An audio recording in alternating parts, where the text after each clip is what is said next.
I had arrived home about 15 minutes ago and was surprised that my wife Molly was not home yet. She had been working a few hours later several days per week, but still usually beat me home and had dinner started by the time I came in the door. I grabbed a beer and was going to call her about dinner plans when she beat me to the punch and my cell phone rang. "Hello, darling, are you still at work?" I inquired. "Yes, Jack, I'm still here, but we are leaving now. I have a surprise for you that I think you're going to like. At least I hope you do. I know I'm going to like it. We need to talk when I get home, so please make sure you are around and ready for a conversation when I get there.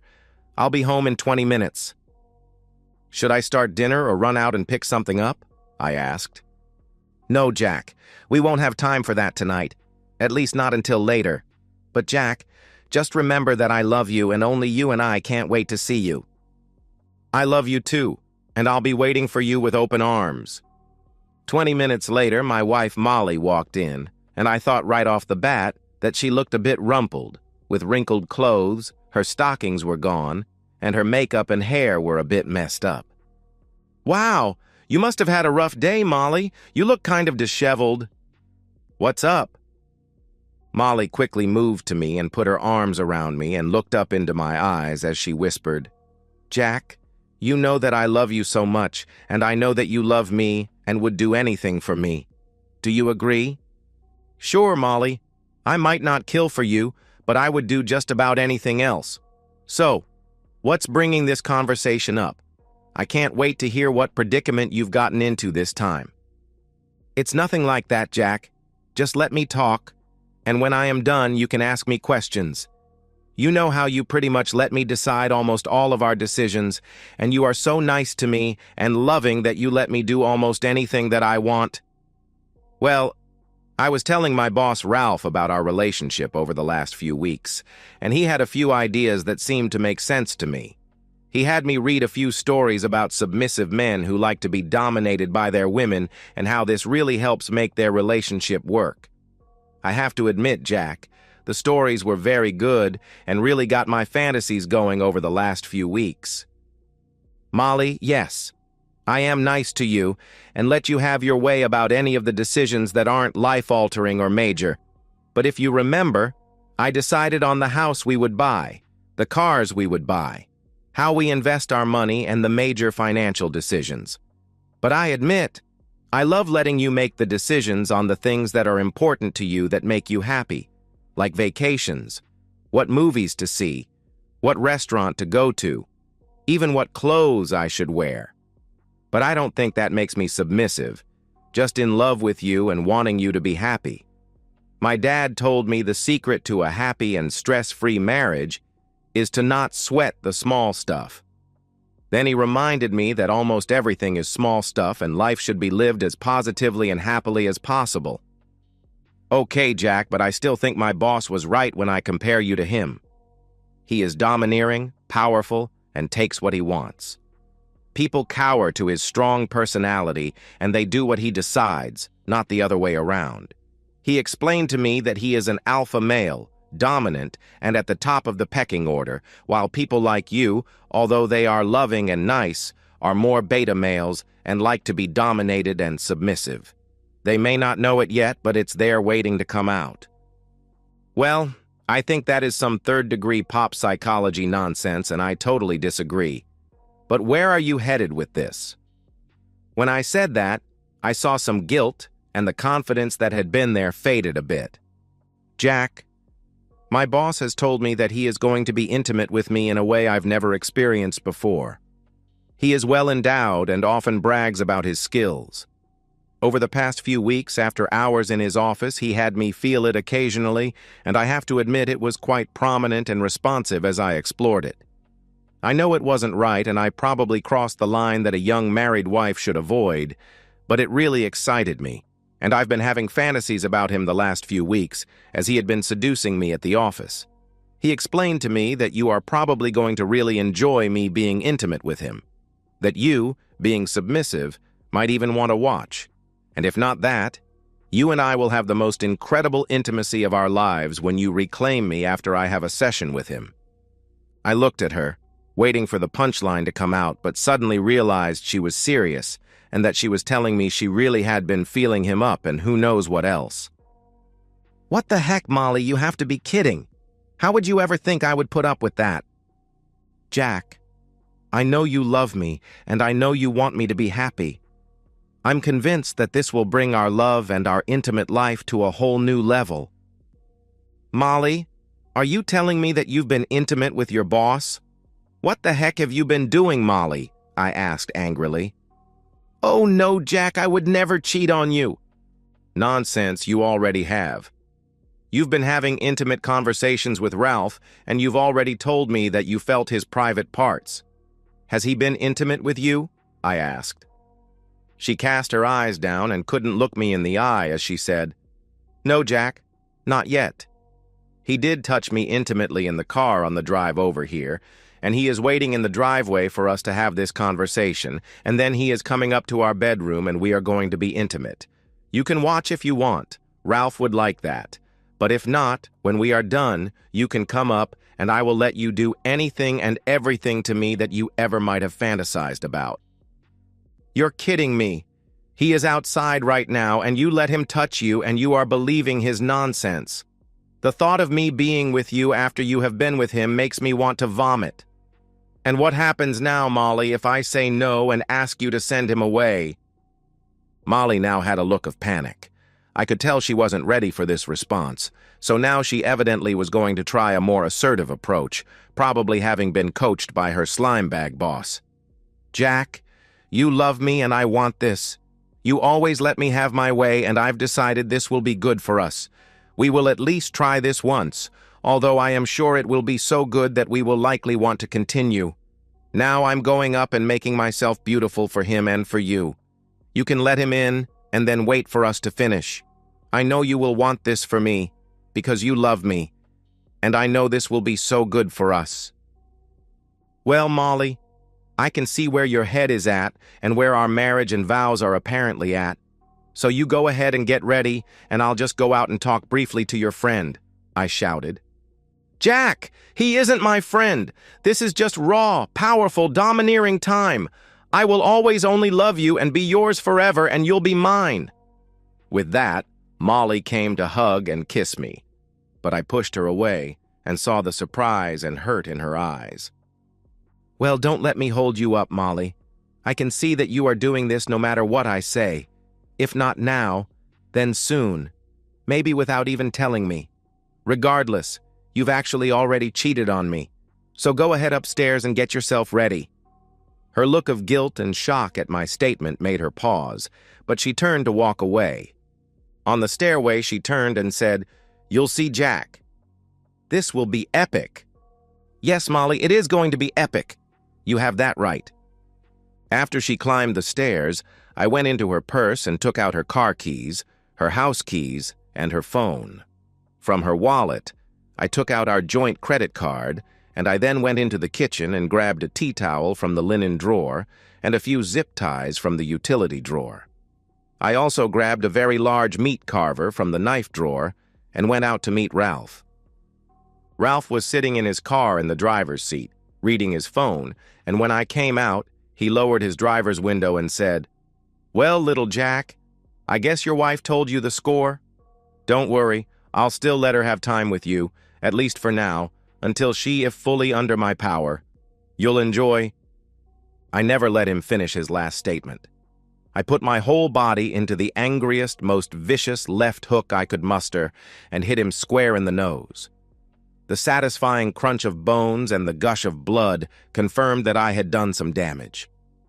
As the blood gushed from his face onto his Brooks Brothers suit and the seat of his Mercedes, I handed him the tea towel and said, "Here, you might want this, Ralphie." He quickly brought it up to his nose, and as he did, I wrapped a zip tie around his left wrist, pulled it up and looped it around the bar for his head restraint, and pulled the zip tie tight. I then opened the car door and gave him another left hook, although this one went straight to his private area. He bent forward in his seat, getting into as much of a curled-up ball as he could with his left wrist zip-tied to the headrest, but he managed to lean forward with his right hand, grabbing the steering wheel as he cried out in pain.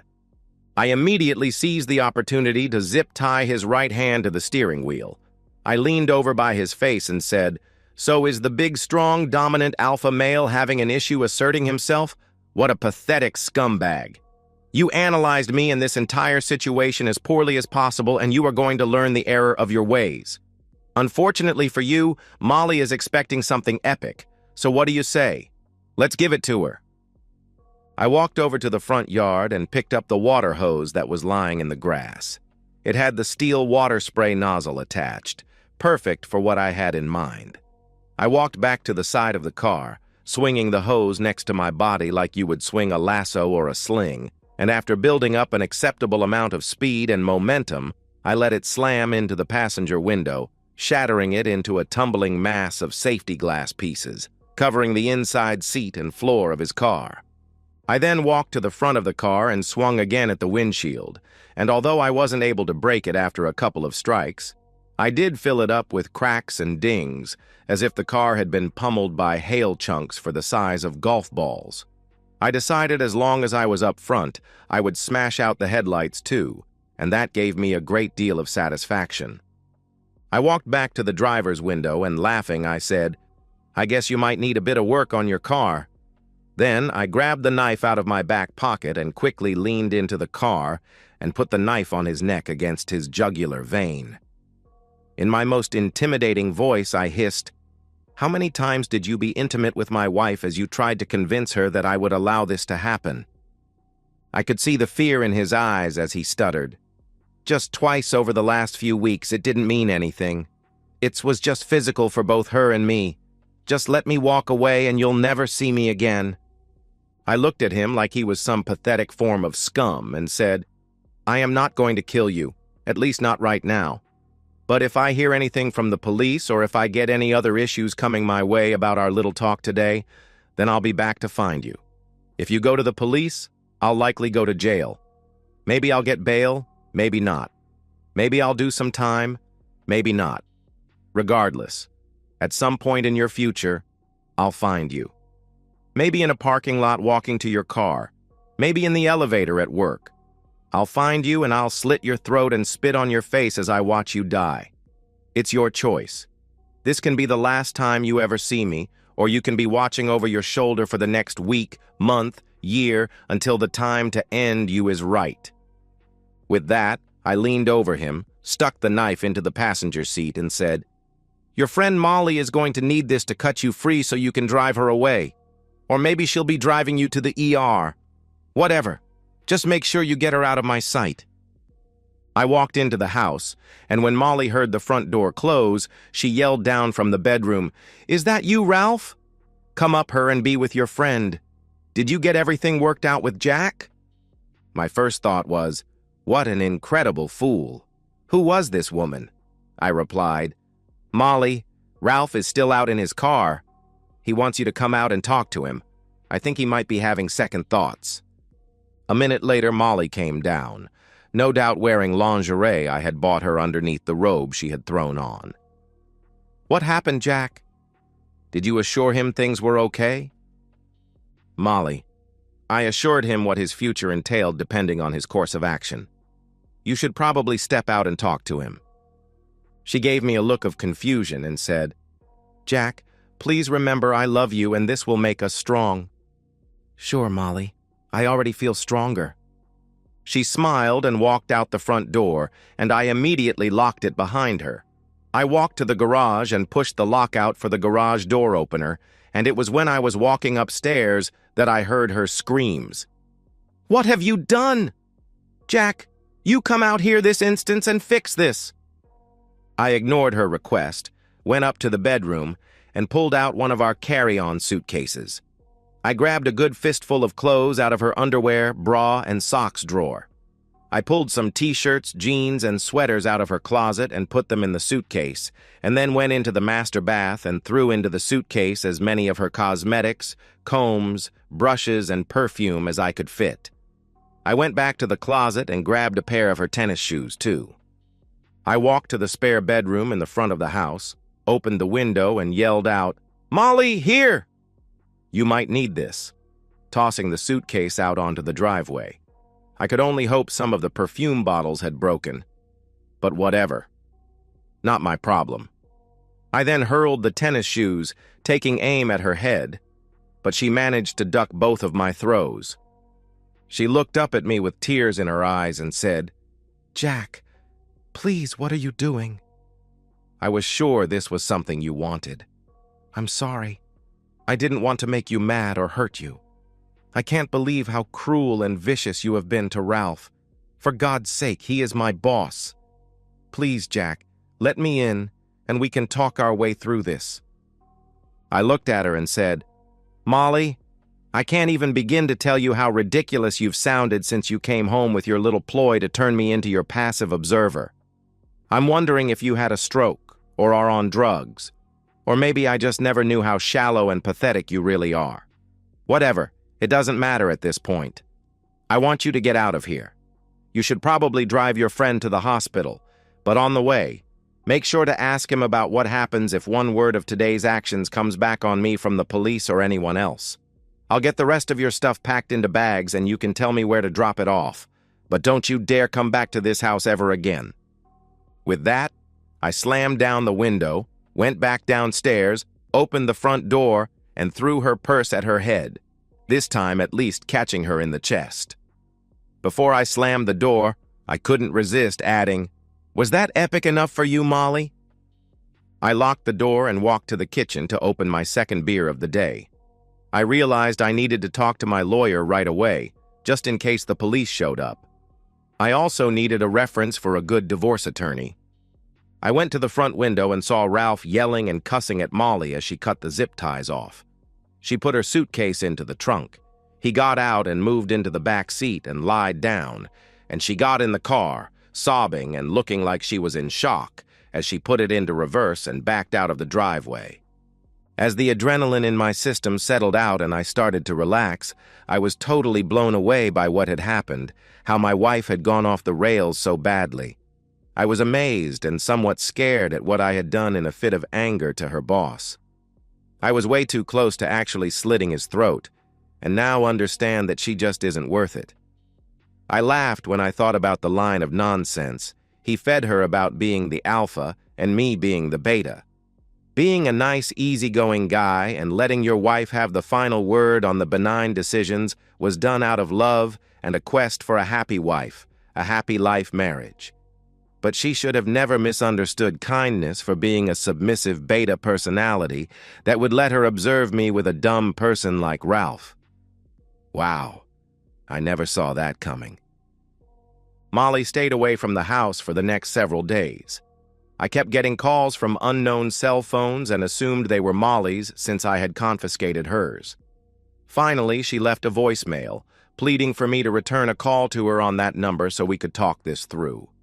I knew that it was only a matter of time until I had to face her, and given that no police had shown up to put me in handcuffs, I thought I had dodged one bullet, and now I should finish this fiasco.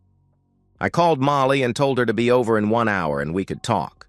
I hung up, finished packing up everything in the house that I thought was hers, and sat on the front steps waiting for her.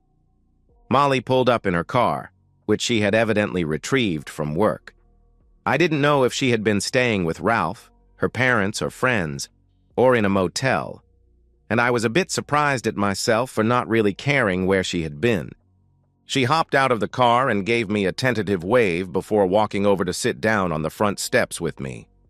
Her face conveyed a myriad of emotions, including a bit of regret, shame, guilt, and apprehension. Her face looked puffy and blotted, indicating to me that she had been crying a lot and getting very little sleep. She sheepishly looked over at me and said, "Jack, I am so sorry for what I did.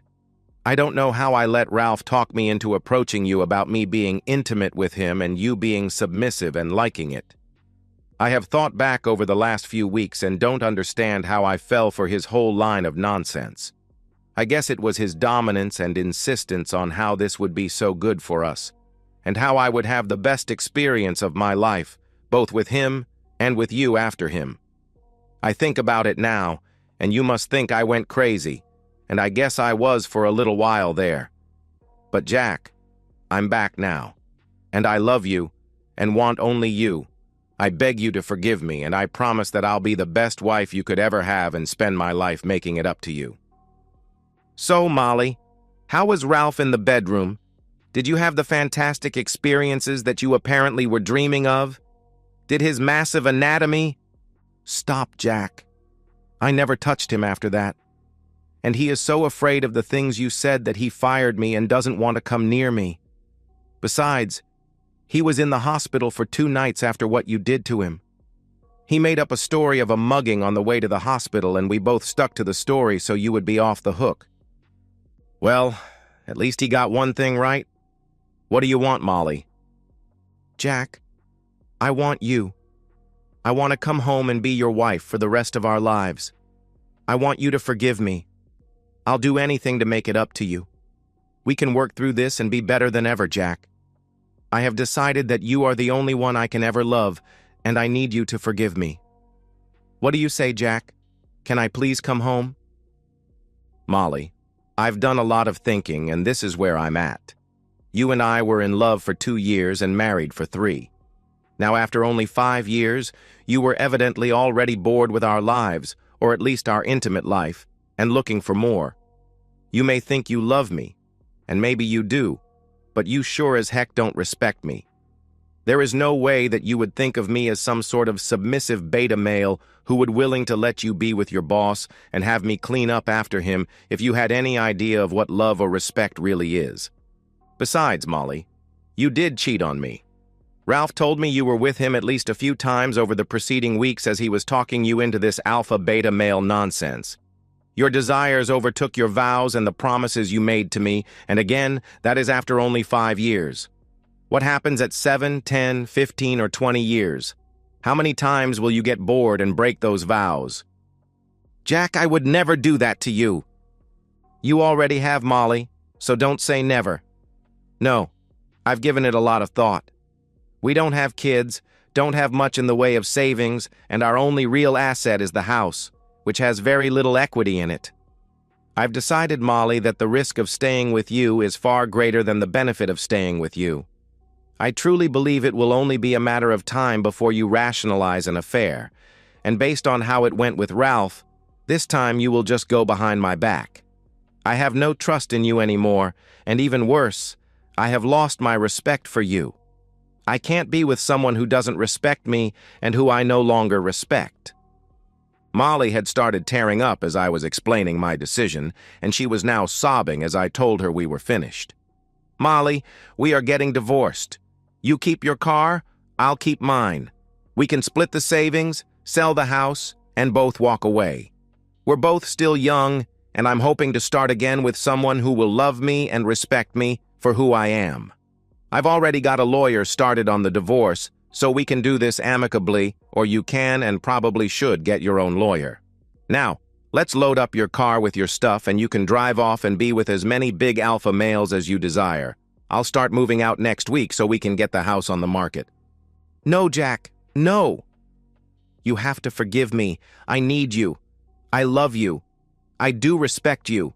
It was only a mistake that I was conned into. You have to forgive me. Molly, I'm sorry. I've said everything there is to say. Now it's time to move on with our lives. And should our paths cross in the future, let's just have the grace to say hi, but keep walking by, and I hope you find whatever it was that you were looking for. With that, I started to load her possessions into her car, and when we were finished, I just looked at her, said goodbye, walked into the house, and closed the door on our marriage. And so, we've reached the end of today's story. Was it what you expected, or did it take a twist you didn't see coming? I'm curious to hear your thoughts. Share them in the comments below, and let's get a conversation going. If this story kept you hooked, make sure to hit that like button. And if you're new here or just haven't subscribed yet, now's the perfect time to join our community. I bring you fresh, captivating stories every day, so click that subscribe button and turn on notifications so you never miss out. Thanks for watching, and I'll see you in the next one.